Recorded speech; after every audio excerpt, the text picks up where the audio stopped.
Henry Clay was born on April 12, 1777, in Hanover County, Virginia, to John and Elizabeth Hudson Clay. He was the seventh of 9 children. His family was moderately wealthy, and Clay received a good education at the local schools. His father died when he was 4 years old.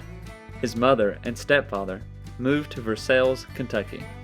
Clay stayed in Virginia and worked for George Wythe as his copyist. This led him to study law under Robert Brooke, former Virginia governor. The next year, Clay was admitted to the Virginia bar and began practicing law.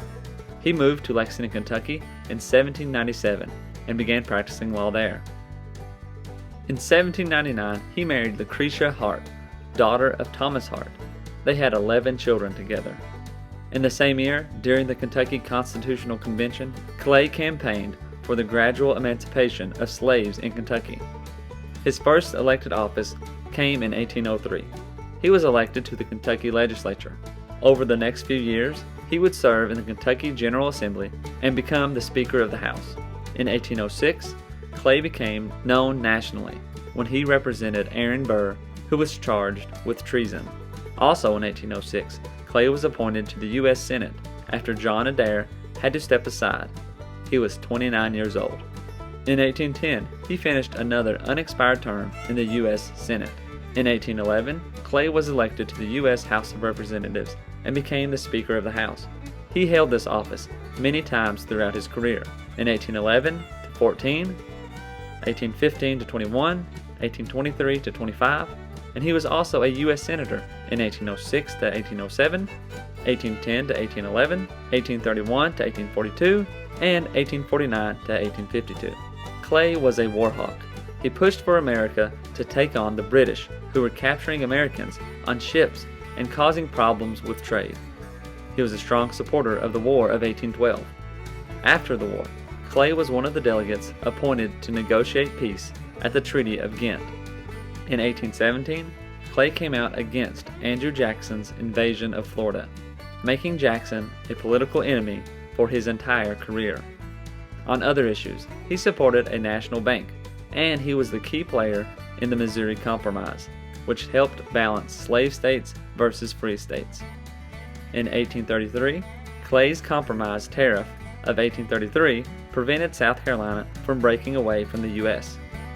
Clay negotiated in 1850 to allow California to enter the Union as a non-slave state, addressed the Texas border, the Fugitive Slave Act, and the abolition of the enslaved people trade in Washington, D.C.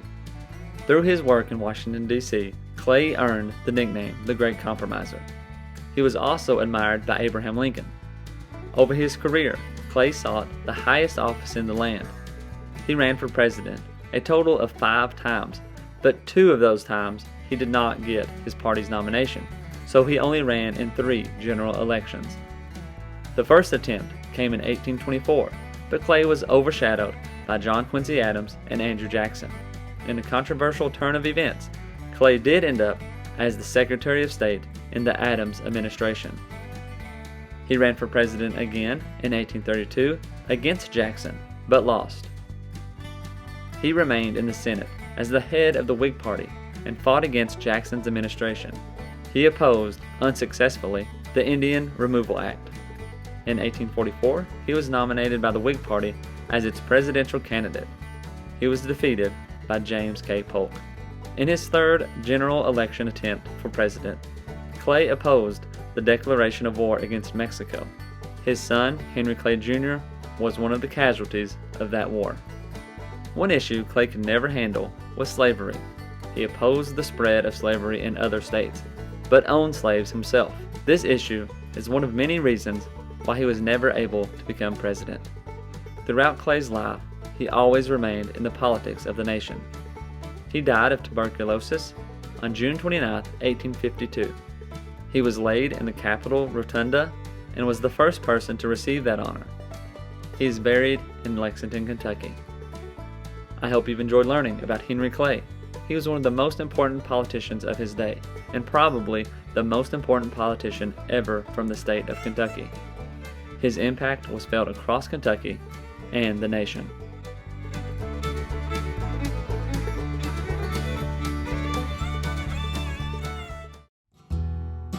Don't forget to try out audibletrial.com/KYHistoryPod to get a free book of your choosing.